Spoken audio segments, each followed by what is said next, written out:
Hoy bata, wala kang lugar dito. Mataray na sabi ng isang customer habang napapatingin sa maruming damit ni Ilo. Kung mamamalimos ka, sa labas mo gawin yan. Mahigpit na kumapit si Isabel sa kanya. Halatang gutom na gutom. Kuya, gutom na ako. Bulong nito. Huminga ng malalim si Ilo. Tsaka marahang lumapit sa isang mesa. Huwag niyo po sanang ubusin. Pwede niyo po bang ibigay sa kapatid ko ang tira? Napatingin ang lahat. Para lang sa kanya. Kapalit po'y palalakarin ko po kayo. Dagdag niya. At sa sandaling iyon, hindi nila alam ang batang inaapi nila, ang may hawak ng lihim na magpapabago sa lahat. Hello mga ka-Ate Jane! Welcome back to the channel! Good evening, good morning sa mga team abroad natin.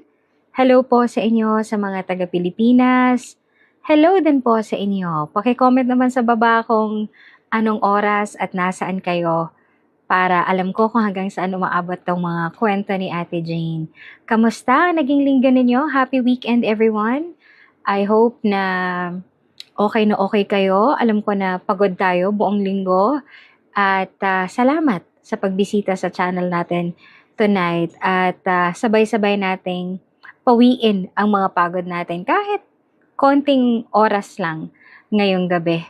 Hayaan nyo akong pawiin natin ang pagod natin. Kahit papaano. Ano palang naging dinner ninyo? It's 8 o'clock right now. Habang ginagawa ko tong video na to at kakatapos ko lang mag-dinner. Ang ulam ko ay chicken sisig at sinabawang isda. Sarap ano? Kayo ka Ate Jane, anong mga ulam ninyo? Comment nyo naman sa baba para magkaroon tayo ng idea kung anong lulutuin natin sa susunod. Ang hirap kaya mag-isip kung anong uulamin everyday, 'di ba? Lalo na kapag nanay ka. But anyway, samahan niyo po ako tonight para sa isang panibagong kwentuhan. Handa na ba kayo? Okay, magsimula na tayo. Ang pamagat ng ating kwento ngayong gabi ay, huwag niyo pong ubusin ng pagkain. Pwede niyo po ba ibigay sa kapatid ko ang tira? Palalakarin kita.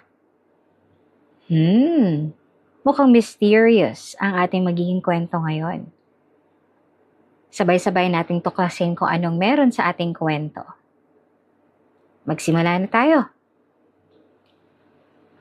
Pagdating ng 6:00 ng gabi, nagsisimula ng mapuno ang isang mamahaling restaurant sa BGC.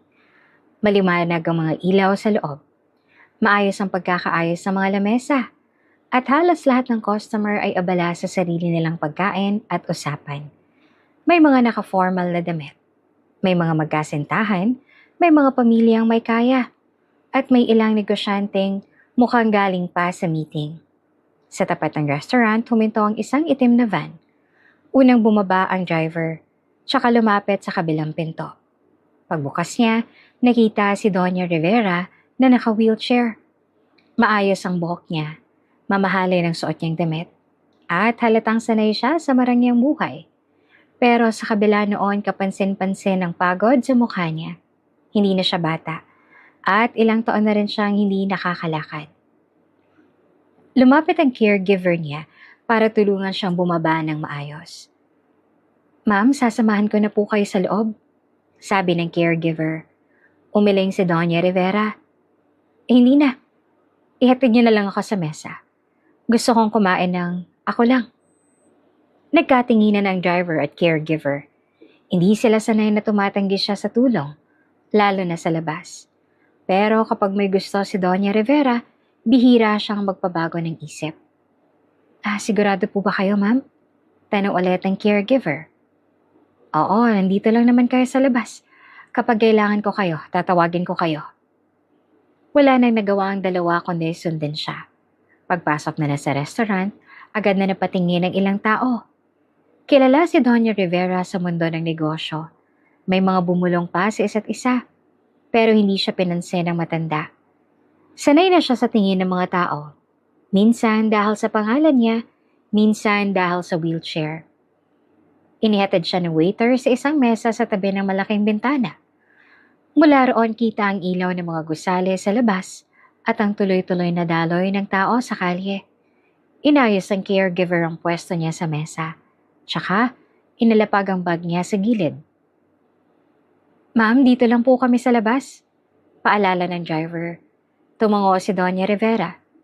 Sige, huwag niyo akong bantayan ng todo. Gusto ko lang naman maramdaman na normal akong kumakain sa labas. Lumabas ang dalawa at naiwan siyang mag-isa. Ilang segundo siyang nakatingin lang sa menu bago ito kunin. Marahan ang galaw ng kamay niya. Halatang hindi na ganoong kalakas ang kontrol niya sa katawan. Pagdating ng waiter, mahinahon siyang umorder ng soup, rice meal at isang baso ng tubig. Habang hinihintay ang pagkain, tumingin siya sa paligid. May isang batang babae sa kabilang mesa na pinapakain ng nanay niya. May isang lalaking tumatawa habang naka-video call ang pamilya niya. May dalawang matandang magkaibigan na mukhang matagal nang magkakalala. Lahat sila may kasama. Siya lang ang mag-isa. Hindi naman bago iyon kay Doña Rivera. Matagal na siyang nasanay sa malalaking bahay na tahimik, sa mahahabang kapagkainan na kulang sa tao, at sa mga araw-araw na kausap lang niya ay doktor, abogado o tauhan. Marami siyang pera, marami siyang pag-aari, pero kaunti lang ang taong totoong lumalapit sa kanya nang walang hinihingi. Dumating ang pagkain niya matapos ang ilang minuto. Maingat niyang hinawakan ng kutsara. Kinaya naman niya sumubo na mag-isa, bagamat mabagal. Napansin ng waiter ang hirap niya pero hindi agad lumapit dahil baka gusto niyang mapag-isa. Ilang beses ding napatingin ng ibang customer pero agad ding umiwas ng tingin. Pagkatapos ng ilang subo, inabot niya ang baso ng tubig at doon nagsimula ang problema. Nanginginig ang kanan niyang kamay. Sinubukan niyang higpitan ang hawak pero dumulas lang ang daliri niya sa malamig na baso. Umalog iyon, tumagilid, at tuluyang natapon sa lamesa. Kumalat ang tubig sa plato, sa tablecloth, at tumulo pa sa sahig. Napahinto siya. Mabilis siyang napatingin sa paligid. Umaasang may lalapit agad. Wala. May ilang customer na tumingin sa kanya. May isang babaeng napataas ang kilay. May isang lalaking sumulyap lang at nagpatuloy sa pagkain. Ang waiter na nasa malayo ay abala sa pagdadala ng order sa ibang mesa. Walang kusang tumayo para tumulong. Sinubukan ni Doña Rivera na abutin ng tissue holder, pero hindi rin niya makuha agad. Miss, Mahina niyang tawag. Hindi siya narinig. Humigpit ang panga niya. Sanay siyang irespeto, pero hindi siya sanay sa ganitong pakiramdam. Yung kitang-kita na siyang nahihirapan pero parang walang gustong makialam. Para mas madali pa para sa ibang tao na tumingin lang kesa tumulong. Ilang segundo pang lumipas bago may boses na narinig sa likod niya. Kuya, dahan-dahan ka. Baka makita tayo agad. Mabagal na napalingon si Doña Rivera sa direksyon ng pinto. Dalawang bata ang nakatayo sa may gilid ng restaurant. Malapit sa salaming dingding. Yung isa ay batang lalaki. Payat, mga 14 na taong gulang. Lumang t-shirt niya at kupas ang short. Hawak niyang kamay ng mas batang babae na nasa 8 taong gulang siguro. Gusot ang buhok ng bata at halatang pagod na pagod. Hindi sila agad pumasok. Nasa labas lang muna sila. Kita mula sa bintana. Napansin ni Doña Rivera ang ginagawa ng batang lalaki. Kinuha nito ang isang luma at lukot na panyo mula sa bulsa niya. Maingat niyang pinunasan ang bibig ng kapatid niya.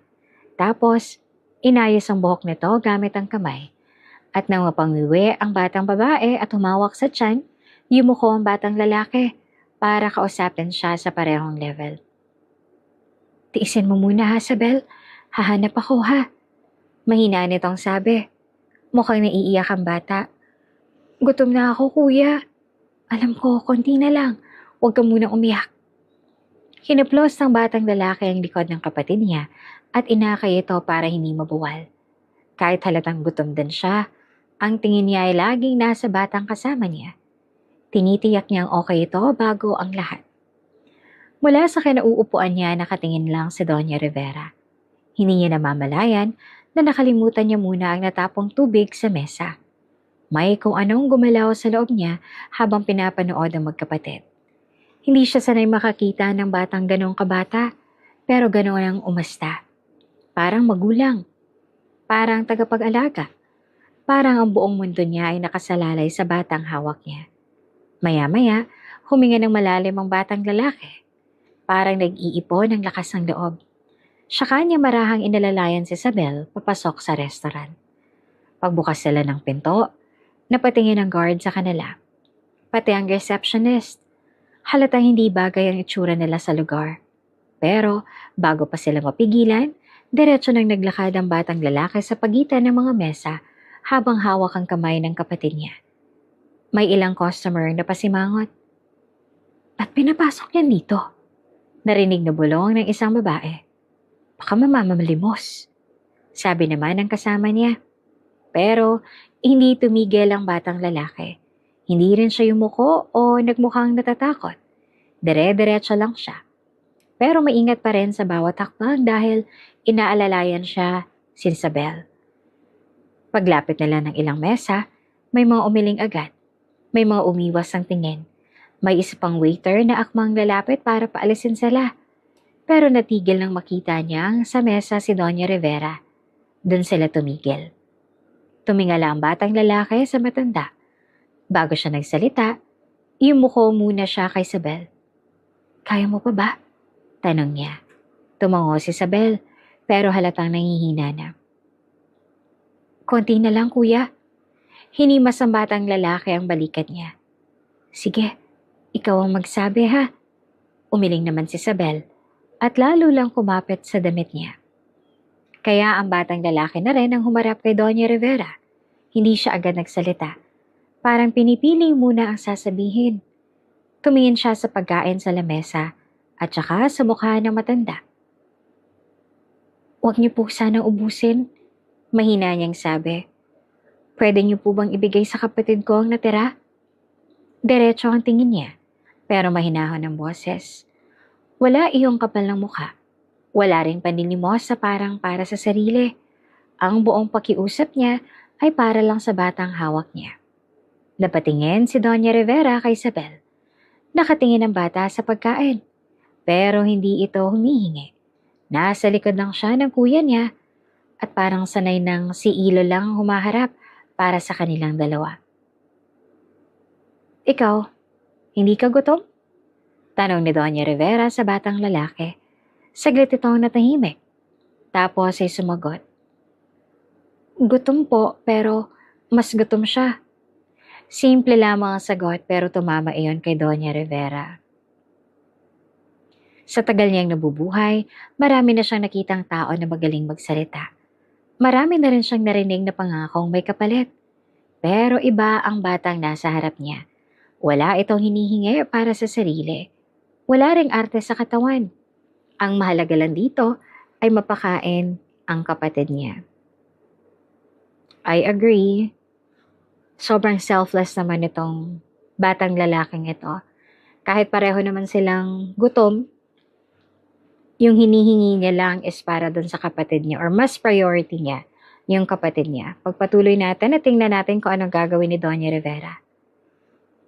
Napansin niyang namumuo ang luha sa gilid ng mata niya. Kaya bahagya siyang tumingin sa kabilang side para magpikil. Lumapit rin sa wakas ang waiter, dalang panlinis para sa natapong tubig. Ma'am, I'm sorry po. Magdagdag ka ng isang order. Putol ni Doña Rivera. At dalhin mo rito. Napatingin ng waiter sa dalawang bata. Ma'am, sila po ba? Oo, sila. Buti na lang. Hindi rin agad gumalaw ang waiter. Pero na makita ang seryosong mukha ni Doña Rivera, tumango na lang ito at mabilis na umalis. Binalik ng matanda ang tingin kay Ilo. Anong pangalan mo? Ilo po. At siya? Isabel po. Tumango si Doña Rivera. Alika, umupo kayo. Agad namang umiling si Ilo. Ayos lang po, dito lang kami. Sinabi kong umupo kayo. Mas matigas na ang tono niya, pero hindi galit. Sanay siyang masunod. Sa pagkakataong yon, hindi dahil mayaman siya, kundi dahil gusto niyang maramdaman ng dalawang batang ito na hindi sila basta itinataboy. Dahan-dahang inalalayo ni Ilos Isabel papunta sa upuang nasa tapat ni Doña Rivera. Siya munang pinaupo niya bago siya umupo sa gilid. Handang tumayo kapag may nangyaring hindi maganda. Ilang customer na nakatingin kanina ang lalo pang napatitig. May ilan pang nagbubulungan, pero hindi na yon pinansin ni Doña Rivera. Mas pinagtuunan niya ng pansin ng batang lalaki. Payat ito, maputla at mukhang kapos na kapos sa tulog at pagkain. Pero kapansin-pansin ang paraan ng pagkilos niya. Maingat, mabilis mag-isip at laging inuuna ang kapatid. Kada galaw ni Isabel, nandyan agad ang kamay ni Ilo para sumalo o umalalay. Magkapatid lang kayong dalawa? Tanong ni Doña Rivera. Tumango si Ilo. Opo. Nasaan ang magulang ninyo? Saglit siyang natahimik. Wala na po kaming malapitan. Hindi na nagtanong pa si Doña Rivera. Sapat na mga nakita niyang lungkot sa maikling sagot. Dumating ang waiter na may dalang bagong plato ng pagkain at isa pang maliit na soup. Inilapag iyon sa harap ni Isabel at Ilo. Mabilis na napatingin si Isabel sa kuya niya. Parang humihingi ng pahintulot. Tumango si Ilo. Kumain ka na. Parang doon lang naniwala si Isabel na totoo ang pagkain sa harap niya. Hinawakan niya agad ang kutsara at nagsimulang sumubo ng mabilis. Napansin naman ni Doña Rivera na kahit may pagkain na, hindi agad kumain si Ilo. Una niyang inayos ang plato ni Isabel para hindi matapon. Kumuha siya ng tubig at inilapit sa kapatid. Ninabagal niya ang pagkain nito. Oh, dahan-dahan, sabi niya. Baka mabilaukan ka. Tapos lang siya kumuha ng sariling kutsara nang makita niyang maayos na si Isabel. Tahimik na pinapanood iyon ni Doña Rivera. Sa loob ng restaurant, tuloy pa rin ang normal na ingay. Tunog ng kutsara, mahinang usapan. Yabang ng waiter, pero sa mesa nila parang may ibang bigatang sandali. Isang matandang babae na matagal nang hindi nakaramdam ng totoong malasakit. Isang batang lalaki na hindi iniisip ang sarili. At isang batang babae na kumakain na parang ilang oras nang walang laman ng tiyan. Tiningnan ni Doña Rivera ang kamay niyang kanina ay hindi kayang humawak ng maayos sa baso. Pagkatapos ay tiningnan niya si Ilo. At sa unang pagkakataon ngayong gabi, hindi niya naramdaman na nag-iisa siya. At sa unang pagkakataon din, may kakaiba siyang naramdaman sa batang nasa harap niya. Isang tapang at dignidad na hindi pangkaraniwan sa edad nito. Hindi pa niya alam kung bakit, pero gusto niyang mas makilala ang batang ito. At doon nagsimulang magbago ang gabing akala niya ay karaniwan lang. So yon ang first part ng ating story. Napakabuti ng puso ni Doña Rivera para mag-alok na pakainin itong dalawang batang mukhang nagugutom. Let's continue. Mainit pa ang pagkain sa mesa nang tuluyang nagsimulang kumain si Isabel. Umaangat ang singaw mula sa kanin at ulam. At kumalat ang amoy ng sabaw at bagong lutong pagkain sa maliit na espasyong iyon sa pagitan ng tatlo. Hawak ni Isabel ang kutsara ng dalawang kamay sa una. Parang natatakot na baka mawala pa ang nasa harap niya. Mabilis ang una niyang subo, pero agad siyang pinigilan ni Ilo. Dahan-dahan lang, sabi ni Ilo habang nilalapit ang baso ng tubig sa kapatid niya. Nguyain mo muna. Tumango naman si Isabel, kahit puno pa ang bibig. Halatang gutom na siya, pero sinusunod pa rin niya ang kuya niya. Kada subo niya, laging nakatingin si Ilo. Kapag natudulas ang kutsara ni Isabel, inaayos niya kaagad. Kapag napapainom ito ng sobrang bilis, hinahawakan niya ang baso para hindi matapon. Tahimik na pinapanood iyon ni Doña Rivera. Mula sa labas ng salaming dingding, tumatama ang ilaw ng mga sasakyan sa kalsada. Sa loob naman ng restaurant, tuloy pa rin ang mga waiter sa paglalakad. Bitbit ang mga tray na may steak, pasta, at mamahaling wine. May mahinang tugtog sa background at may amoy pa ng roasted meat at butter na nanggagaling naman sa kabilang bahagi ng dining area. Pero sa mesa nilang tatlo, si Isabel lang ang totoong kumakain. Napansin ni Doña Rivera na ang plato ni Ilo ay halos hindi nagagalaw. Isang beses lang itong sumubo. Tapos, ibinaba agad ang kutsara para silipin kung may kailangan pa si Isabel.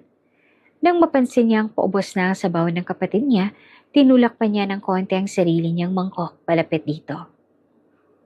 "Wag po, kuya," sabi ni Isabel. "Sa'yo yan." "Meron pa ako," sagot ni Ilo kahit kitang wala naman talaga siyang kinakain. Bahagyang kumunot ang noo ni Doña Rivera. Malinaw sa kanya ang nangyayari. Hindi naman mahirap basahin ng isang batang inuuna ang kapatid kesa sa sarili. "Iho?" tawag niya. Napatingin naman si Ilo. "Hindi ka ba kakain?" Umayos naman ng upo si Ilo. "Okay na po ako." Tiningnan ni Doña Rivera ang halos buong plato sa harapan nito. Halos hindi mo pa nga nagagalaw ang pagkain mo." Mabilis naman na sumulyap si Ilo kay Isabel bago muling humarap sa kanya. Basta siya busog. Diretso ang sagot. Walang pagdadahilan. Wala ring pagpapapansin. Huminto sandali si Doña Rivera sa paghinga. May pamilyar na eksenang nasa harap niya. Isang batang inuunang iba bago ang sarili. Isang taong kahit kapos, marunong pa rin magbigay. Marahan niyang hinawakan ang kutsara niya pero hindi na siya sumubo. May naaalala siyang lumang bahagi ng buhay niya. Yung panahon na wala pa siyang pangalan at yaman. Ang pagkain sa mesa ay hindi laging sapat para sa lahat. Kaya pala mabait si Doña Rivera sa mga bata. Nakaka-relate pala siya sa kanila. Magpatuloy tayo. Hindi siya agad nagsalita. Nakatingin lang siya kay Ilo habang pinupunasan nito ang gilid ng bibig ni Isabel gamit ang parehong luma at lukot na panyo na nakita niya kanina. "Busog ka na ba?" tanong ni Ilo kay Isabel. Tumango ang bata. "Medyo pa." "Medyo pa?" Bahagyang umiti si Ilo. "Sige, ubusin mo pa yan." Si Doña Rivera ang unang nagsalita ulit. "Mag-order ka pa," sabi niya sa waiter na dumaan. "Ma'am, another plate po?" tanong ng waiter. "Oo, dalawa pa." Agad na tumango ang waiter at umalis. Hindi na tumanggi si Ilo pero halatang hindi siya sanay tumanggap ng ganito. Nakahawak lang siya sa gilid ng mesa at hindi mapakali ang tingin niya. Tila iniisip niya kung hanggang saan lang pwede niyang tanggapin. Pagdating ng dagdag na pagkain, muling inuna ni Ilo si Isabel. Hinila niya ang isang plato papunta sa bata, tsaka inayos ang kutsara nito. Tiningnan niyo ni Doña Rivera na hindi kumikibo. Matagal na panahon na rin mula nang may nakita siyang ganyang pag-aalaga na hindi pilit at hindi nagpapabango sa paningin ng iba. Pagkalipas ng ilang minuto, bahagyang gumaan ang mukha ni Isabel. Hindi na ito mukhang iiyak anumang sandali. Namumula na ang pisngi at hindi na mahigpit ang hawak sa tiyan niya. Doon nagsalita si Ilo. "Ma'am?" sabi niya. Napatingin naman si Doña Rivera. "Bakit?" Saglit na bumaba ang tingin ni Ilo sa wheelchair niya. Hindi iyon bastos na tingin. Para lang siyang seryosong nag-iisip. Pagkatapos ay tumingin siya ng diretso sa mukha ng matanda. "Pwede ko po kayong palakarin?" Huminto si Doña Rivera. Hindi niya narinig ang tugtog sa restaurant. Hindi na rin niya pinansin ang kalansing ng kubyerto sa paligid. Dahan-dahan siyang napatingin sa sariling mga paa. Nakapatong ng walang lakas sa footrest ng wheelchair. Pareho pa rin ang itsura ng mga yon. Maayos ang sapatos, tahimik, walang galaw. Biglang pumasok sa isip niya ang sunod-sunod na alaala. Mga therapy room na malamig at amoy alkohol. Mga doktor na paulit-ulit ang sinasabi. Kailangan lang ng oras. Mga gabing hindi siya makatulog dahil sa kirot mula balakang hanggang binte. Mga buwan na sinusunod niya ang lahat ng bilin pero walang nagbabago. At mga pangakong narinig niya noon na parehong natapos sa wala. Nakaangat pa rin ang bahagyang baba ni Ilo. Naghihintay ng sagot. Mahina naman ang boses ni Doña Rivera na magsalita siya. "Alam mo bang sinasabi mo?" "Opo," sagot ni Ilo. Marami nang nagsabi niyan sa akin. Very mysterious, ano? Paano kaya pagagalingin ni Ilo si Doña Rivera? In what way? Sa tingin niyo, no? Anyway, magpatuloy tayo. Hindi agad sumagot ang bata. Tinitigan lang niya siya na parang hindi natitinag sa sinabi niya. Sa kabilang mesa, may isang customer na napasulyap sa kanila. Isa pang tumigil sa pagkain para makinig. Tumikim ang isang lalaking nasa di kalayuan at nagsalita nang hindi pinahina ang boses. Bata lang yan, sabi nito sa kasama. Pero sapat ang lakas para marinig ng iba. Huwag niyo ang siseryosohin. May ilang napatingin. May waiter pang natihilan habang may hawak na tray. Hindi naman gumalaw si Ilo. Hindi siya napahiya at hindi rin yumuko. Tumingin lang siya kay Doña Rivera at hindi sa lalaki nagsalita. Matingkad ang ilaw mula sa chandelier sa itaas at kita sa mukha ng bata na seryoso siya. Hindi ko po kayo lolokohin, sabi niya. Payak ang pagkakasabi niya, pero malinaw.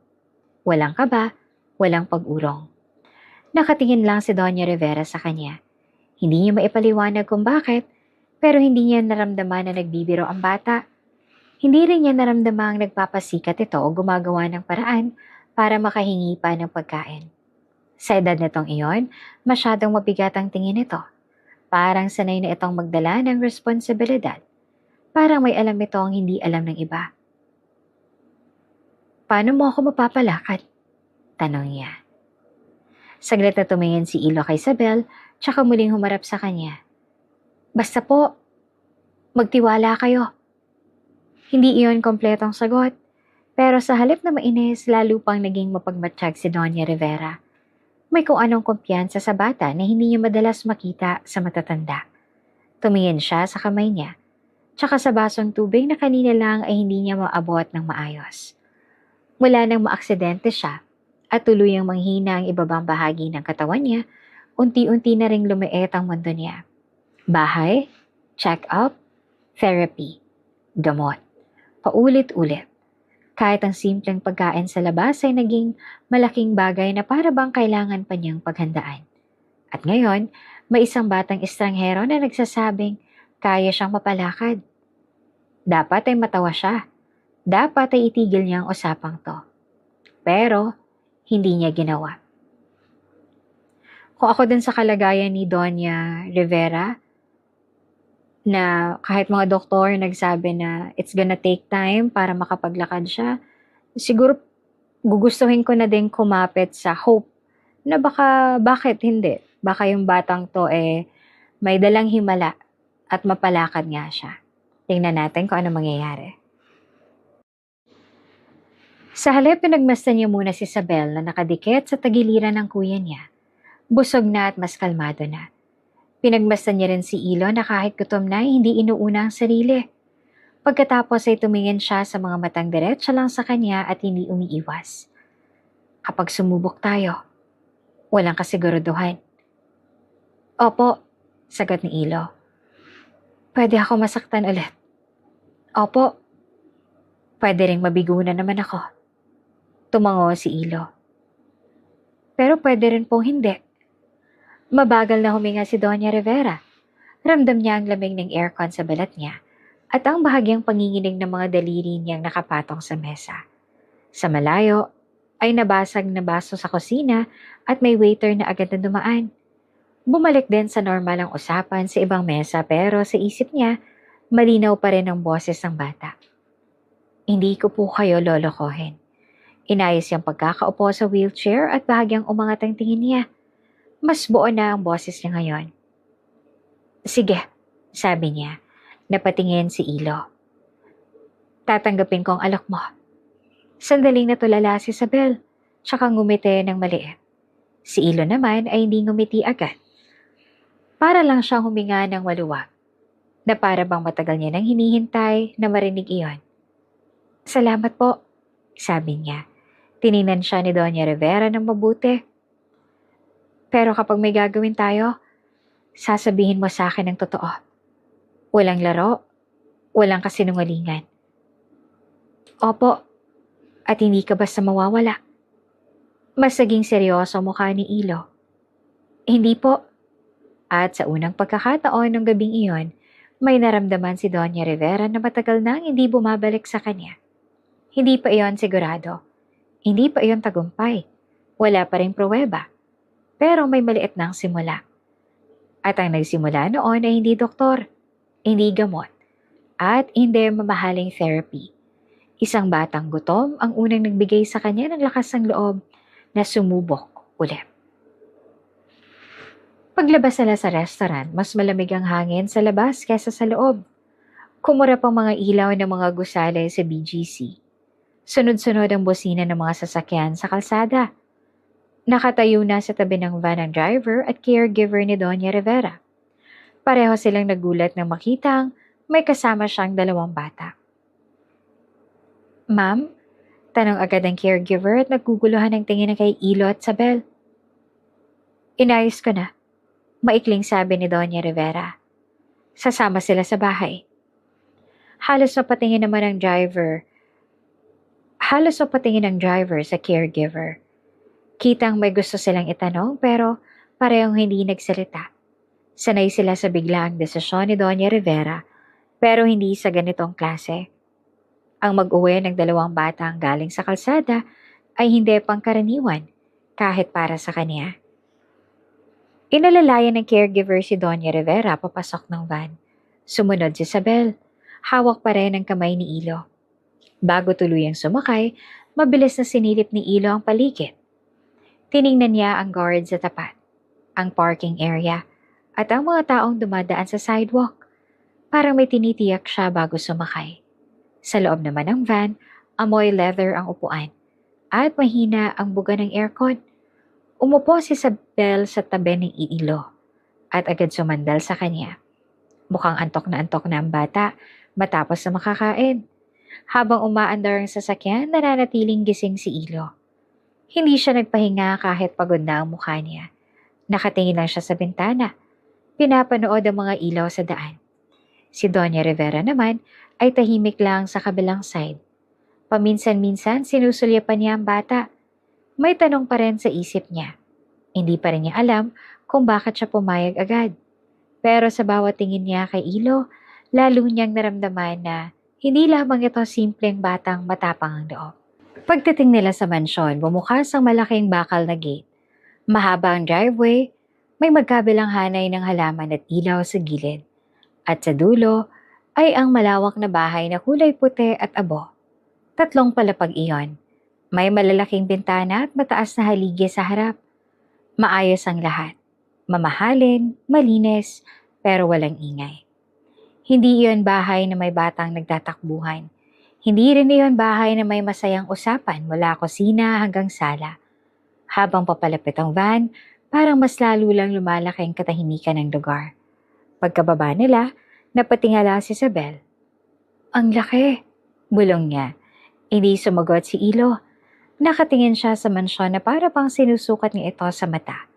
Pagpasok nila sa loob, bumungad agad ang malawak na foyer. Makintabang sahig, malamig ang hangin, at may amoy ng floor wax at mamahaling pabango mula sa mga fresh flowers na nakaayos sa gilid ng hagdan. May 2 kasambahay na agad na lumapit, pero natigilan din nang makita ang mga bata. Ma'am, sino po sila? Tanong ng isa. Mga bisita ko, sagot ni Doña Rivera. Ihanda ang guest room para sa bata. At bigyan niyo na makakain uli mamaya. Opo, ma'am. Habang tinutulak ng caregiver ang wheelchair niya paloob, dahan-dahan na maglakad si Ilo habang hawak si Isabel. Tumingin siya sa paligid. May malalaking painting sa dingding, mamahaling vase sa bawat sulok, at mahabang kortina na halos abot sa sahig. Pero ang higit na nakaagaw ng pansin niya ay ang mga lumang larawan sa pader ng hallway. Huminto siya sa tapat ng isa. Nandoon si Doña Rivera na mas bata pa. Nakatayo ng diretso at nakangiti. Nasa tabi niya ang mga taong mukhang business partners o kaibigan. Sa isa pang larawan nakasuot siya ng simpleng bestida. May hawak na ribbon sa isang opening ceremony. Sa isa pa, nakikipagkamay siya sa isang doktor habang may mga taong pumapalakpak sa likod. Iba ang itsura niya roon. Malakas, alerto, buhay ang mga mata. Napatingin si Ilo sa kasalukuyang Doña Rivera na nakaupo sa wheelchair, ilang hakbang mula sa kanya.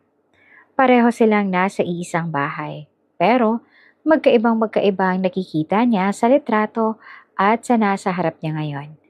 Napansin naman iyon ni Doña Rivera. Matagal na yan, sabi niya. Tahimik naman na tumango si Ilo. Masaya pa kayo dyan. Saglit na natigil si Doña Rivera. Hindi siya agad sumagot. Sa halip ay iniwas niya muna ang tingin sa larawan. Saka nagsalita. Marami pang hindi nasisira noon. Ipinagpatuloy nila ang paglalakad hanggang sa isang maliit na receiving area sa tabi ng main sala. Pinaupo ni Ilo si Isabel sa sofa. Halos mahiga na agad ang bata sa lambot ng upuan. Nakatulog ito matapos ang ilang minuto. Iyakap ang lumang panyo ni Ilo. Tiningnan ni Doña Rivera si Ilo. Ngayon, sabihin mo sa akin, paano mo ako mapapalakad? Umupo si Ilo sa pinakadulo ng sofa. Tuwid ang likod, hindi siya mukhang batang humanga sa laki ng bahay o sa kinang ng paligid. Mas mukhang may iniisip siya kung paano magsisimula. Kailangan po lihim lang, sabi niya. Kumunot naman ang noon ni Doña Rivera. Anong ibig mo sabihin? Pag nalaman po ng iba, hindi kayo gagaling. Mas lalong tumalim ang tingin ni Doña Rivera. Bakit? Ano bang meron? Napatingin naman si Ilo sa hagdanan, tsaka sa mahabang hallway sa kanan. Parang may gusto siyang sabihin pero pinipili niya ang bawat salita. Ilang segundo siyang hindi nagsalita. Tanging, tunog lang ng wall clock at mahinang ugong ng aircon ang maririnig sa sala. May mga tao pong ayaw po kayong gumaling, sabi niya sa wakas. Napaangat naman ng bahagya ang baba ni Doña Rivera.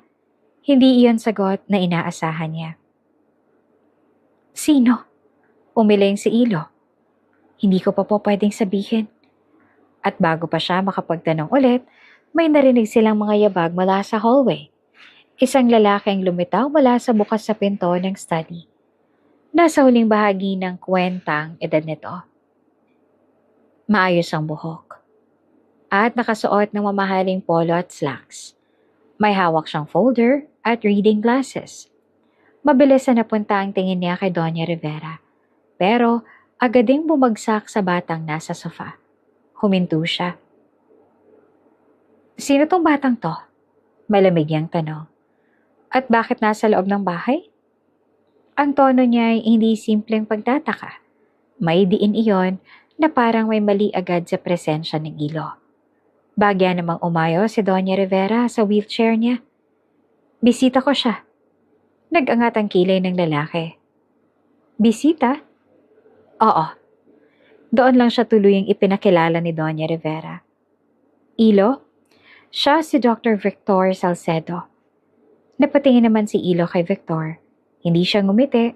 Tumangulang siya ng konti bilang paggalang. Si Dr. Victor naman ay hindi gumanti ng ganoong kapait na tingin. Mula ulo hanggang paa, pinasadahan niya si Ilo ng tingin na parang gusto niyang hulaan kung saan ito nanggaling at bakit ito naroon. Maging ang lumang tsinelas, kupas na damit at manipis sa katawan ng bata ay tila isa-isang sinuri ng doktor. Anong kailangan niya rito? Tanong ni Victor. Sa pagkakataong ito, ay direkta na kay Doña Rivera. Sinabi ko ng bisita ko siya. Ma'am, hindi po ligtas ang basta nagpapapasok ng kung sino-sino sa bahay. Tumigas ang mukha ni Doña Rivera. Ako nagpapasok sa kanya. Natahimik si Victor, pero halatang hindi kumbinsido. Inilipat niya ang tingin kay Ilo. Matalim iyon at parang hindi lang bata ang nakikita niya. Parang may sinusubukan siyang basahin sa mukha nito. Lumapit ang caregiver kay Doña Rivera. Ma'am, ihahatid ko na po kayo sa room ninyo? Tumango siya. Bago siya tinulak palayo, muli niyang binalingan si Ilo. Huwag kang aalis. Mag-uusap pa tayo. Opo, sagot naman ni Ilo. Habang palayo ang wheelchair ni Doña Rivera, hindi inaalis si Victor ang tingin kay Ilo. Nang makaliko ng matanda sa hallway at mawala sa paningin nila, tsaka dahan-dahang lumapit ang doktor. Mas malinaw ngayon ang amoy ng kolonya at ang tunog ng swelas ng sapatos sa makintab na sahig. Huminto siya sa tapat ni Ilo. Sapat ang lapit para maramdaman ng bata ang bigat ng presensya niya. Huwag kang makikialam sa hindi mo mundo. Mahina pero mariing sabi ni Victor. Hindi naman umurong si Ilo. Nakatayo lang siya sa tapat ng doktor. Mas maliit, mas payat, pero hindi natitinag. Gusto ko lang naman po siyang tulungan, sagot niya. Bahagyang tumigas ang panga ni Victor. Hindi mo alam ang pinapasok mo. At kayo po ba? Balik ni Ilo. Mahina pero malinaw. Napakaliit ng paggalaw sa mukha ni Victor. Pero sapat na yon para mapansin na hindi niya inaasahan ang sagot nito. Saglit siyang napatingin sa natutulog na si Isabel, tsaka bumalik kay Ilo. Bata ka pa. Mas mabuting manatili kang ganon, sabi niya. Hindi naman na sumagot si Ilo. Ilang segundong nagkatitigan ang dalawa. Isang doktor na sanay na may kontrol sa bahay na ito. Isang batang galing sa lansangan na walang takot tumingin pabalik.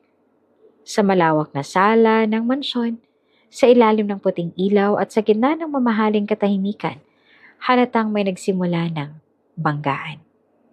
Hindi pa alam ni Ilo ang buong lihim na Victor at hindi pa rin alam na Victor kung gaanong karami ang alam ng bata.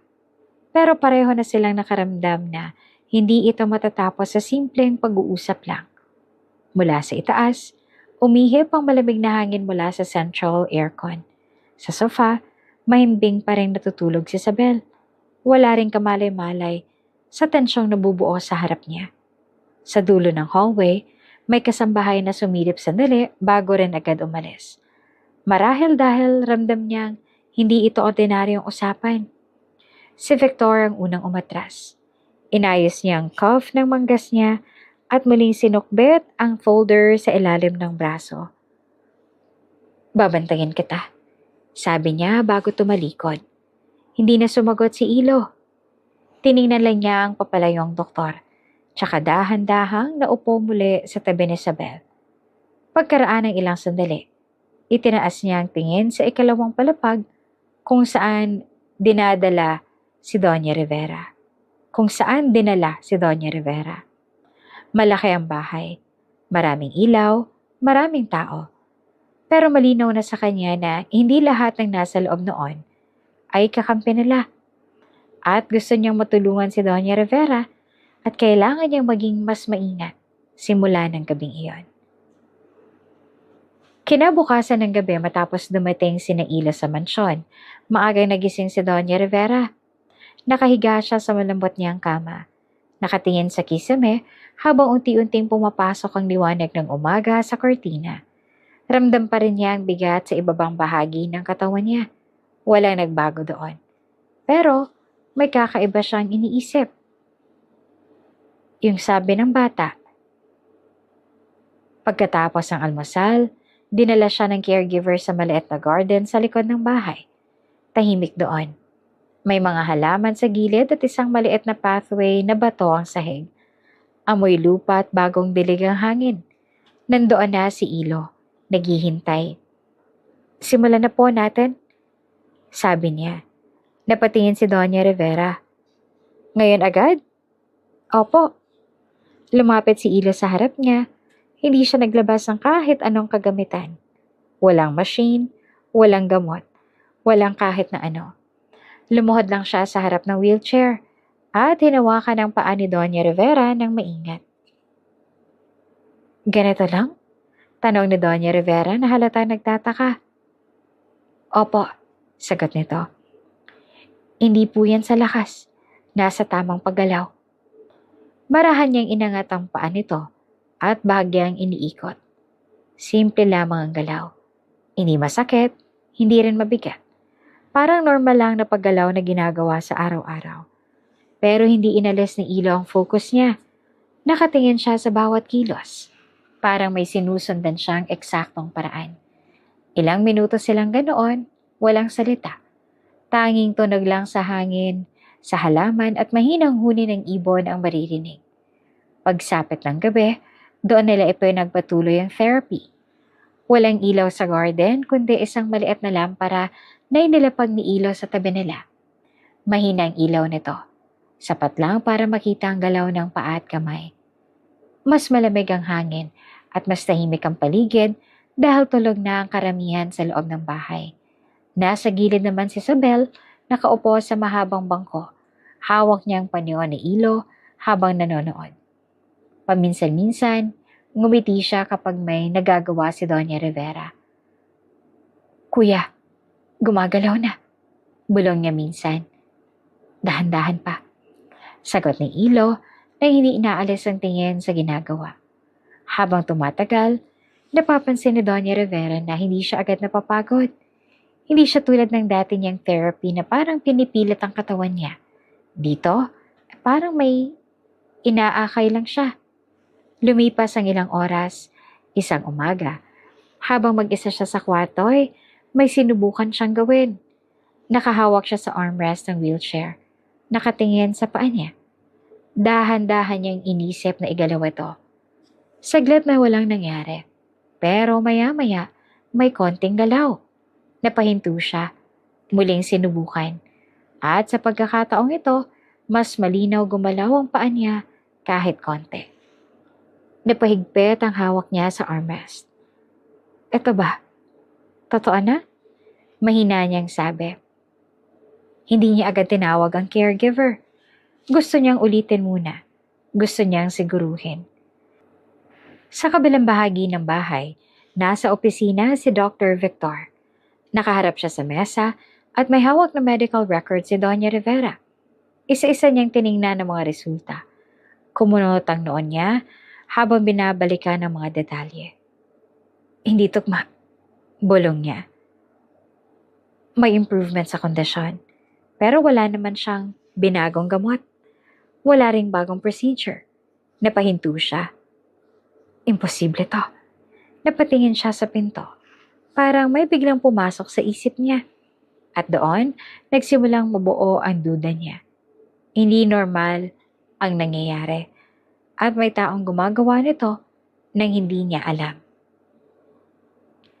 Maagang gumising si Dr. Victor kinabukasan.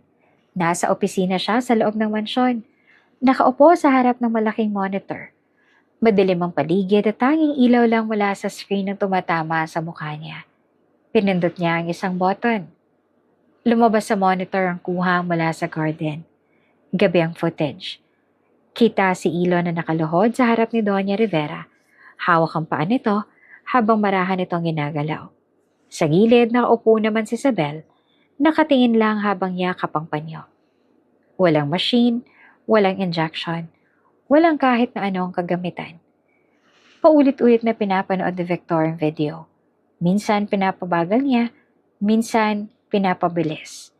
Pinopause niya sa bawat galaw ng kamay ni Ilo. Walang sense, bulong niya. Pero gumagaling siya. Napahigpit ang hawak niya sa mouse. Hindi niya matanggap. Bilang doktor, sanay siyang may paliwanag ang lahat. Pero ang nakita niya ngayon ay hindi tugma sa alam niya. Hindi siya mapakali. Makalipas ang ilang oras, hinanap niya si Ilo sa garden. Nandoon ang bata. Nag-aayos ng maliit na bangko para kay Isabel. Tahimik lamang ang paligid. May amoy ng bagong dilig na halaman at bahagyang init ng araw. Lumapit si Victor. "Sino nagturo sa'yo?" Diretso niyang tanong. Napatingin naman si Ilo pero hindi siya umatras. "Wala po." "Wala?" Umangat ang boses ni Victor. "Hindi mo alam ginagawa mo. Delikado yan." Tahimik lamang si Ilo. Tiningnan niya si Doña Rivera na nasa wheelchair, tsaka bumalik kay Victor. "Alam ko po kung anong kailangan niya." Mas lalong nainis si Victor. "Bata ka pa. Hindi to laro." Hindi naman sumagot si Ilo. Hindi rin siya natakot. Nakatayo lang siya, diretso ang tingin, parang hindi tinatablan ng tono ng doktor. Napabuntong hininga si Victor. Umalis siya na hindi nagsasalita. Kinahapunan, pumasok siya sa kwarto ni Doña Rivera. May dala siyang folder at ilang papel. Nakatapat sa bintana ang matanda. Pinapanood ang labas habang dahan-dahang hinihimas ang sarili niyang tuhod. "Ma'am?" Tawag ni Victor. Napalingon naman si Doña Rivera. "Oh, bakit?" Lumapit si Victor at inilapag ang mga papel sa mesa. "Kailangan nating pag-usapan to." Binuksan niya ang folder at ipinakita ang mga reports. "Base sa kondisyon ninyo, delikado ang ginagawa ng batang yan. Walang proper method, walang kontrol." Tahimik na nakinig si Doña Rivera. "Pwede kayong maparela sa lalo," dagdag pa ni Victor.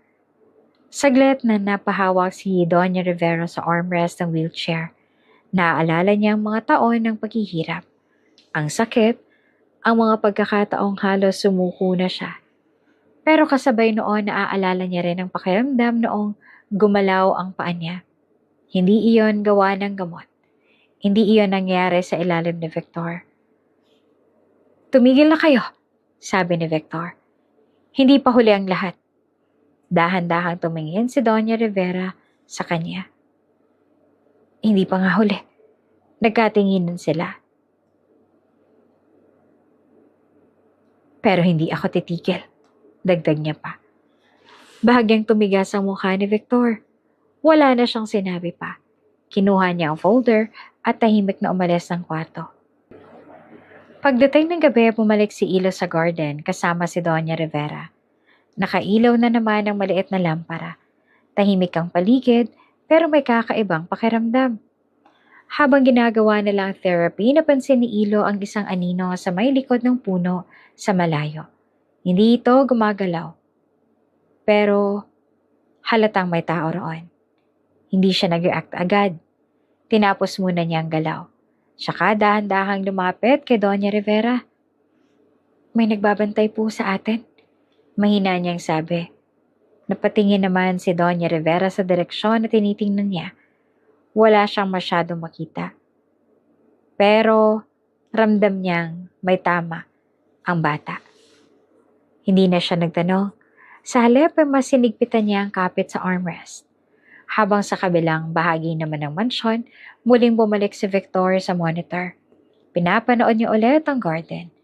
At sa pagkakataong to, hindi na lang siya nagtataka. Nagbabantay na siya. Parang something's fishy dito kay Victor, no? Ano kayang hidden agenda niya? Pagpatuloy natin. Gabi ulit sa garden ng mansyon. Nakaayos ng maliit na lampara sa gilid. Nagbibigay ng mahinang ilaw sa paligid. Amoy dampe ng hangin ng mga halaman at may konting lamig na sumasabay sa gabi.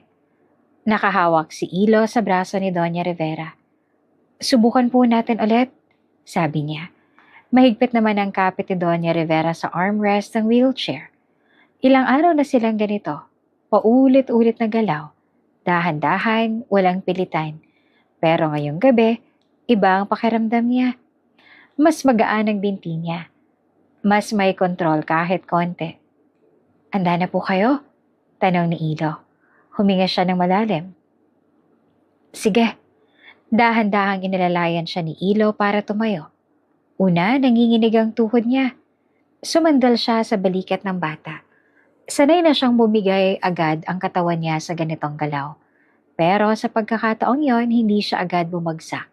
Nanatili siya. 1 segundo. 2, 3. Napakapit siya sa hangin. Parang hindi siya makapaniwala. Hindi na siya umaasa sa buong bigat kay Ilo. "Ano?" Naputol ang boses niya. "Ma'am, kayo na po yan," sabi ni Ilo na mahinahon. Pinitawan ni Ilo ng bahagyang suporta. At doon, tumayo si Doña Rivera na mag-isa. Nanginginig ang mga tuhod niya.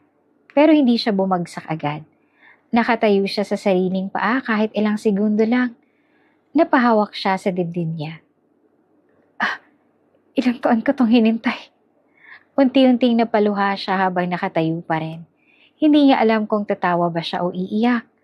Sa likod nila napahawak sa bibig si Isabel. Halatang natutuwa. Kuya, nakatayo na siya. Masaya nitong bulong. Maya-maya dahan-dahan siyang naupo ulit sa wheelchair. Pero iba na ang pakiramdam niya. Hindi na siya katulad ng dati. Kinabukasan, kumalat ang balita sa loob ng mansyon. Pero pabulong lang. Sa kusina, may isang matandang kasambahay na napaupo habang nagkukwento sa iba. Ngayon ko lang ulit siya nakita na ganyan, sabi nito. May luha sa mata. Parang dati. Nang marinig iyon ni Ilo, agad siyang lumapit. Huwag niyo pong ipagsabi. Delikado po, sabi niya na seryoso. Napatingin ang mga kasambahay sa kanya. Hindi sila sanay na utusan ng bata, pero may bigat ang tono nito. Bakit iho? Tanong ng matanda. Basta po, mas mabuti pong tahimik lang. Nagkatinginan ng mga kasambahay tsaka tumango. Kahit hindi nila alam ang buong dahilan, ramdam nila na mas may malalim na nangyayari. Sa kabilang bahagi naman ng bahay, hindi ganoon ang sitwasyon. Sa loob ng opisina, malakas ang tunog ng pagbagsak ng folder sa sahig. Ibinato ni Victor ang mga medical files sa mesa. Kumalat ang mga papel, mga test results, diagnosis, at treatment plans. Hindi pwede to, sigaw niya. Naglakad siya pabalik-balik sa harap ng mesa. Halatang galit. Pawis ang noo niya kahit malamig ang aircon. Bigla siyang tumigil at kinuha ang phone. Hanapin niyo kung sino ang nasa likod nito, sabi niya sa kausap. Hindi pwedeng may mas magaling pa sa akin. Hindi lang galit ang naroon sa boses niya. May kaba rin. Pagkababa niya ng tawag, napaupo siya sa upuan at hinawakan ng ulo niya. Hindi niya matanggap na may nangyayaring hindi niya kontrolado. Samantala, nasa kwarto naman si Doña Rivera. Mag-isa siya nakaupo sa wheelchair, nakaharap sa salamin. Tiningnan niya ang sarili niya, ang postura niya, ang mga paa niyang ilang taon nang hindi niya nagamit. Dahan-dahan niyang inangat ang isa niyang paa. Konti lang galaw, pero sapat para mapansin. Napapikit siya sandali. Naalala niya ang mga taon na nasa ilalim siya ng gamutan ni Victor. Ang mga buwan na walang pagbabago. Ang mga salitang paulit-ulit niyang narinig. Kailangan na ng oras. Pinuksan niya ang mata niya. Tumingin siya sa sarili niyang salamin. Kung ginagamot niya ako, mahina niyang sabi. Bakit ngayon lang? Hindi pa malinaw ang sagot. Pero ngayon, nagsimula na siyang magtanong. At sa unang pagkakataon, hindi na sa Victor ang una niyang pinaniniwalaan. Tama lang, Doña Rivera. Mukhang hindi nga mapagkakatiwalaan ito si Victor. Maagang nagising si Doña Rivera kinabukasan. Nakaupo siya sa gilid ng kama. Nakahawak sa armrest ng wheelchair na nasa tabi niya. Pumapasok ang liwanag ng umaga mula sa malalaking bintana. Tumatama sa sahig at sa paa niya. Tahimik siyang huminga. Pagkatapos ay dahan-dahan siyang tumayo. Walang umaalalay. Unang sandali, nanginginig ang tuhod niya, pero hindi siya bumagsak. Humakbang siya ng isa. Mabagal, maingat. Sumunod ang isa pa. Nakalakad siya. Napahawak siya sa pader para hindi matumba. Pero nakatayo siya. Gumagalaw siya. Hindi na to panaginip. Mahina niyang sabi. Sa labas ng kwarto, nadaanan siya ng isang kasambahay. Napahinto ito sa pinto. Halos mapaiyak sa nakita. Ma'am, bulong nito. Hindi naman agad nagsalita si Doña Rivera. Nakatingin lang siya sa sarili niyang paa. Parang pinipilit intindihin kung paano iyon nangyari. Ilang minuto pa, narinig ang mabilis na yabag sa hallway. Si Victor. Pagdating niya sa pinto, ay tumigil siya. Nakita niya si Doña Rivera. Nakatayo, nakahawak sa pader. Humihinga ng mabagal pero matatag. Nanlaki ang mata niya. Paano? Hindi niya natapos ang sasabihin. Tumalikod si Doña Rivera at humarap sa kanya. Nakakalakad na ako. Walang emosyon ang boses niya, pero malinaw ang ibig sabihin. Hindi naman agad nakasagot si Victor. Halatang hindi niya matanggap ang nakikita niya. Ilang segundo siyang nakatitig, parang naghahanap ng mali. Pagkatapos ay tumalikod siya ng walang sinasabi at mabilis na umalis. Sa loob ng opisina niya, agad siyang naglabas ng laptop at mga file. Sunod-sunod niyang binuksan ang mga record. Tiningnan niya ang schedule, ang gamot, ang history ng therapy. Hindi pwedeng ganito, bulong niya. Ilang oras siyang nakatutok sa investigasyon. Hanggang sa isang pangalan lang paulit-ulit na pumapasok sa isip niya. Si Ilo. Anong tinatago mo? Mahina niyang sabi. Habang lumilipas ang araw, mas lalo siyang nagdududa. Hindi normal ang galaw ng bata. Hindi rin normal ang bilis ng pagbabago ni Doña Rivera. Sa kabilang banda, nasa kwarto si Doña Rivera. Dahan-dahan siyang naglalakad papunta sa salamin. Hawak niya ang gilid ng mesa para hindi matumba. Pagdating niya sa harap nito, huminto siya. Tiningnan niya ang sarili. Hindi na siya yung babaeng laging nakaupo. Hindi na siya yung umaasa sa tulong ng iba sa bawat galaw. Inangat niya ang ulo niya. Hindi ito gawa ng maling pag-asa. Sabi niya, may tumutulong sa akin. At malinaw sa kanya kung sino iyon. Kinagabihan ay tahimik ang mansyon. Lumabas si Ilo sa likod ng pinto, papunta sa garden. Sanay na siya sa oras na yon. Walang tao, walang istorbo. Pero may sumusunod sa kanya, si Victor. Nakatago siya sa likod ng haligi. Pinapanood ang bawat galaw ng bata. At nang makalabas si Ilo papunta sa gate, sinundan niya ito nang hindi nagpapahalata. Pagdating nila sa gate, bumilis ang lakad ni Victor. Pero paglingon niya, wala na si Ilo. Napahinto siya. Tiningnan niya ang paligid. Walang tao sa driveway. Walang tunog ng paa.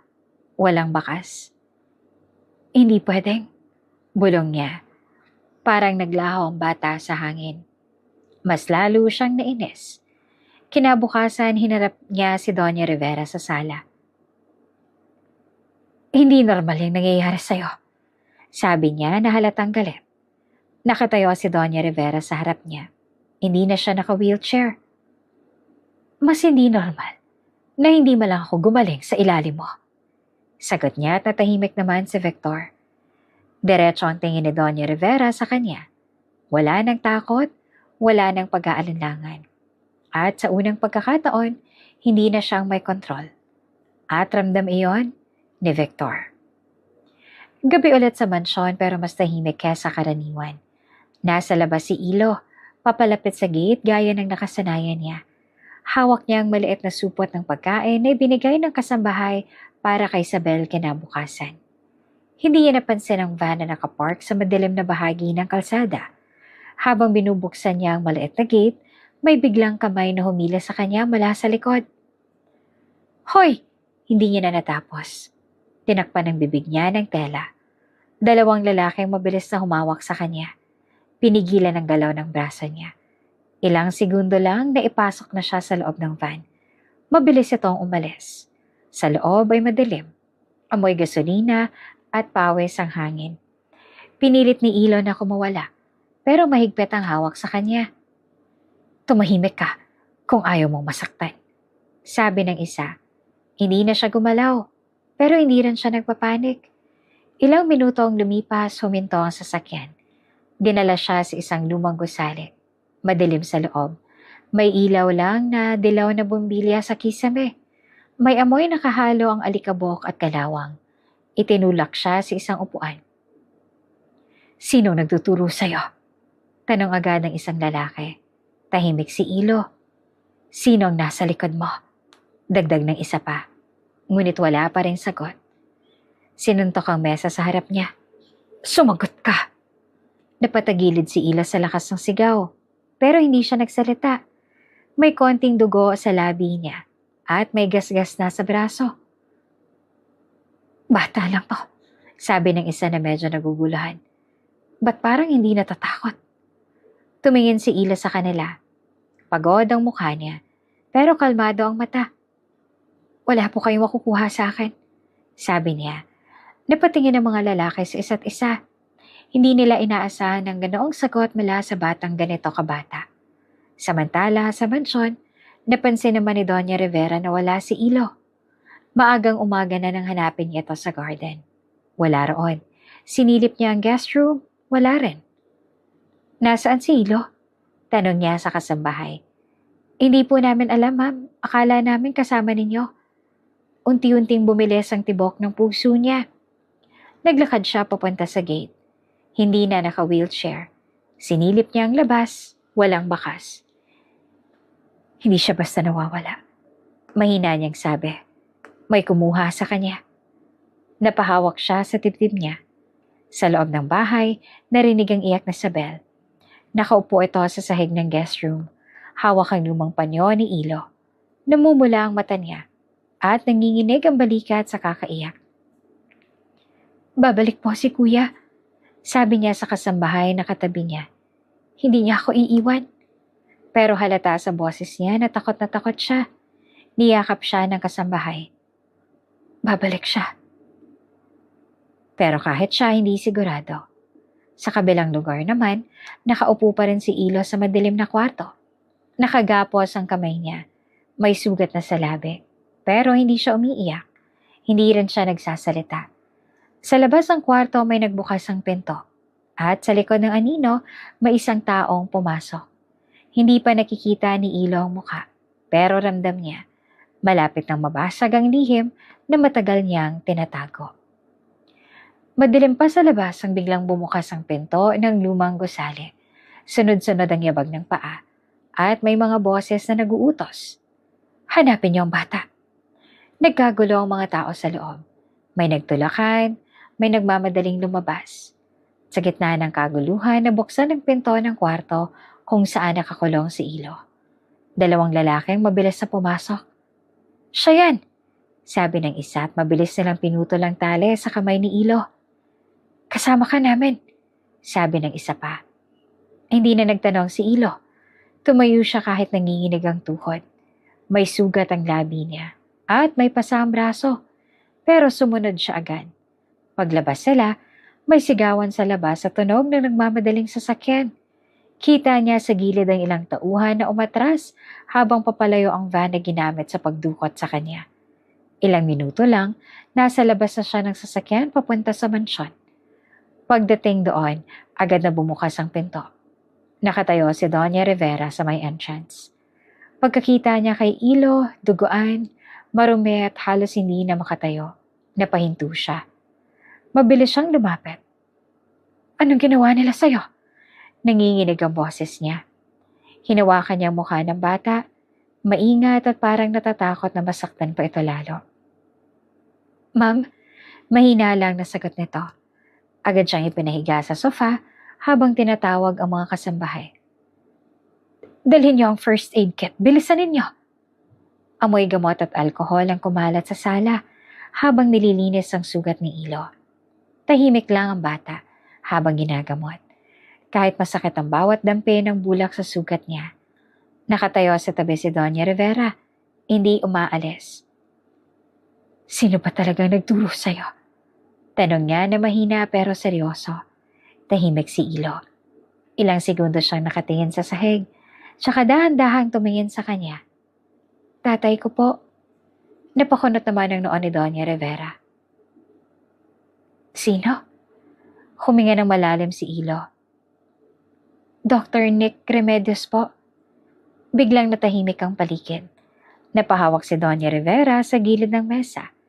Parang may biglang bumalik na alaala sa isip niya. Nick? Bulong niya. Kilalang pangalan iyon. Isang doktor na minsan niyang sinuportahan. Matalino, dedikado, at may malasakit sa pasyente.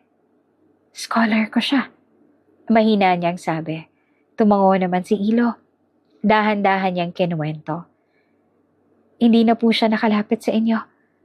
Pinagbawalan po siya ni Dr. Victor matapos silang magkaalitan. Napatingin si Doña Rivera. Alam po ni tatay na mali ang ginagawa sa inyo. Dagdag ni Ilo. Pero wala po siyang magawa, kaya nagtago na lang siya. Tahimik na nakikinig si Doña Rivera. Tinulungan niya rin po kayo, kahit patago. Iniwan niya sa akin ng notebook na naglalaman ng instruction at step by step kung paano po kayo tuluyang makalakad uli. Saglit na naputol ang boses ni Ilo. Pero, patay na po si tatay. Napapikat siya. Nagkasakit po siya. Hindi na po siya nakarecover. Mas lalong humigpit ang hawak ni Doña Rivera sa mesa. At bago siya nawala, tinuruan niya po ako ng lahat. Tapos sinabi niya, huminto siya sandali. Hanapin mo si Doña Rivera. Iligtas mo siya. Hindi na napigilan ni Doña Rivera ang sarili. Napaupo siya sa gilid ng sofa at napahawak sa mukha niya. Bakit hindi ko siya natulungan? Umiiyak niyang sabi. Ako palang dahilan kung bakit siya nahirapan. Ramdam niya ang bigat ng mga taon na lumipas. Ang pagkakataong hindi niya nabigay ang tulong sa taong gusto lang naman gumawa ng tama. Unti-unting nagbago ang emosyon niya. Mula sa lungkot, naging galit. Tumayo siya. Si Victor. Madiin niyang sabi. Napatingin si Ilo sa kanya. Sinira niya ang taong gusto lang tumulong. Dagdag niya. Mas tumigas ang boses niya. At sa pagkakataong iyon, hindi na siya yung babaeng naghahanap ng lunas. Siya na ang taong hihingi ng hustisya. Maagang umaga sa mansyon, nakatayo si Doña Rivera sa gitna ng sala. Nakaayos ang damit at wedang tindig.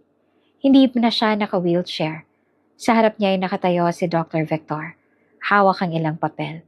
Pero halatang hindi na siya ganoong kakumpiyansa tulad ng dati.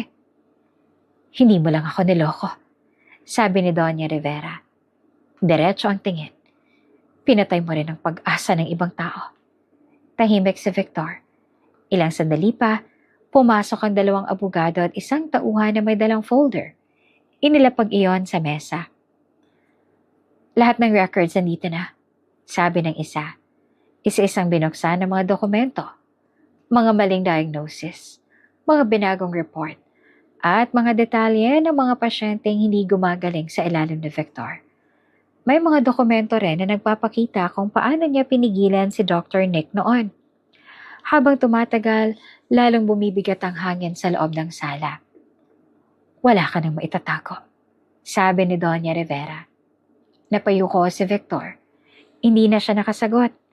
Wala na siyang maipagtatanggol. Hindi kita ipapakulong, dagdag ni Doña Rivera. Napatingin naman si Victor. Pero tatanggalin ka ng lisensya mo. Simula ngayon, wala ka ng karapatan na maging doktor. Parang nawala ng lakas si Victor. Ilang segundo siyang nakatayo. Saka dahan-dahang tumalikod. Habang naglalakad siya palabas ng mansyon, wala nang tumingin sa kanya na may respeto. Tahimik siyang umalis. Dala ang kahihiyan. Lumipas ang ilang linggo, sa isang malaking conference hall, nakatayo si Doña Rivera sa harap ng maraming tao. May malaking larawan ni Dr. Nick Remedio sa likod niya. Panahon na para maibalik ang pangalan ng taong matagal na nating hindi nabigyan ng hustisya, sabi niya. Nagpalakpakan ng mga tao. Opisyal na kinalala si Dr. Nick bilang isang bayani sa larangan ng medisina. Ibinigay sa kanya ang parangal kahit wala na siya. Pagkatapos noon ay nagbukas ang isang bagong programa sa hospital ni Doña Rivera para sa mga mahihirap na pasyente. Libre ang konsultasyon, therapy at gamutan.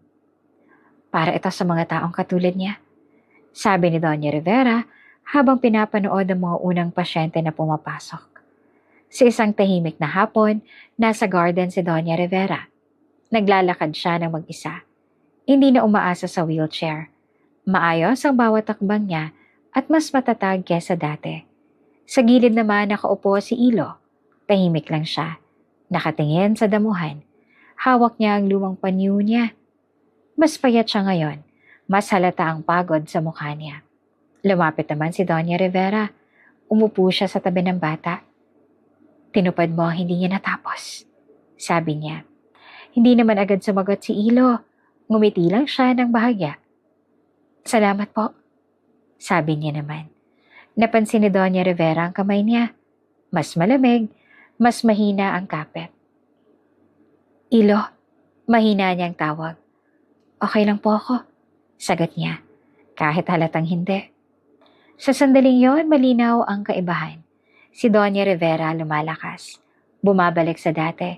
Si Ilo, unti-unting nangihina, pero hindi siya nagrereklamo. Hindi rin siya humihingi ng kapalit. Dahan-dahang tumayo si Doña Rivera at naglakad palayo. Sinusubukan ang bawat hakbang niya sa damuhan. Sa likod niya ay nakatingin si Ilo. Tahimik, nakamasid. Natupad ko na po. Mahina niyang sabi na halos pabulong. Huwag na po kayo mag-aalala. Tumingin siya sa langit. Ang bili ni tatay, nanatili siyang nakaupo. Hawak ang panyo. Habang unti-unting lumalalim ang hapon. At sa unang pagkakataon, wala na siyang hinahabol. Ilang buwan nang lumipas wala nang tuluyang umalis si Victor sa mansyon. Wala na siyang mga ospital. Wala na rin siyang lisensya. Hindi na rin siya nakikita sa mga dating lugar na pinupuntahan niya. Para siyang biglang nawala. At sa isang maliit na inuupahang kwarto sa gilid ng lungsod, doon siya nakatira ngayon. Mababa ang kisame, may lumang electric fan na maingay umikot, at may amoy ng pinaghalong alikabok at lumang kahoy. Nakaupo siya sa isang maliit na mesa. Hawak ang isang sobre na kararating lang.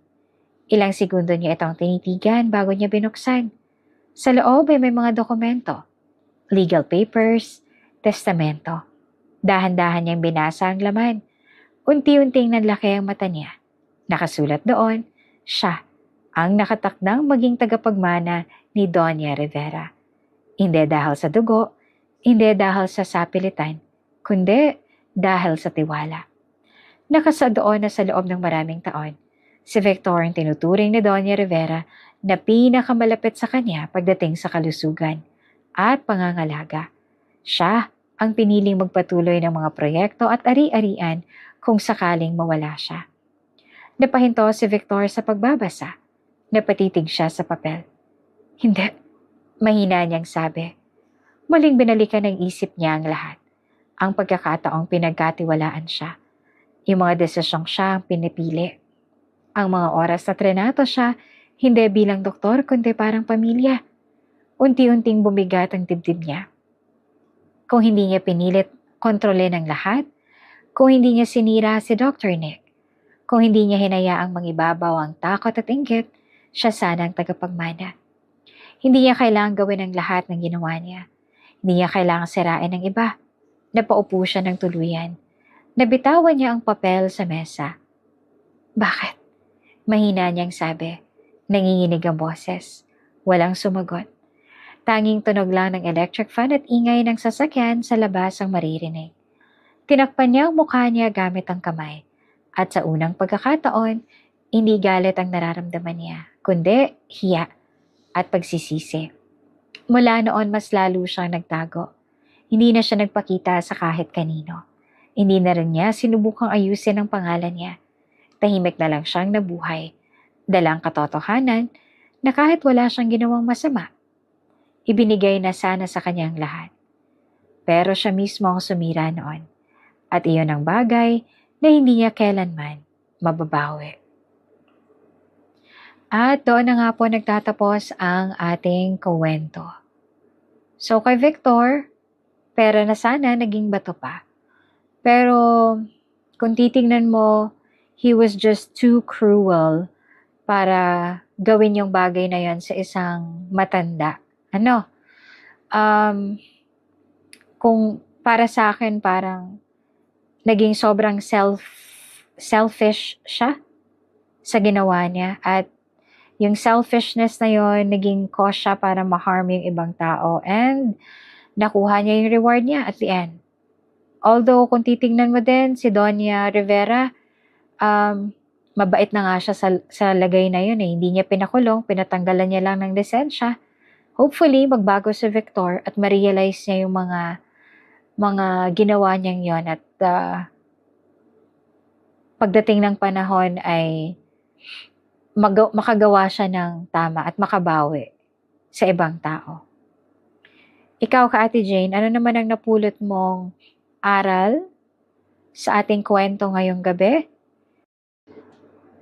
Sana'y na-entertain kayo sa ating kwento ngayong gabi. Muli, maraming salamat sa pagsama sa akin. Happy weekend, everyone. And get enough rest para next week ay may energy na naman tayo para harapin ang panibagong linggo. Thank you so much, and please don't forget to hit like and subscribe to our channel if you haven't yet. And magkita-kita tayong muli sa susunod pa nating mga kwento. Thank you muli and have a great evening, everyone. Bye-bye!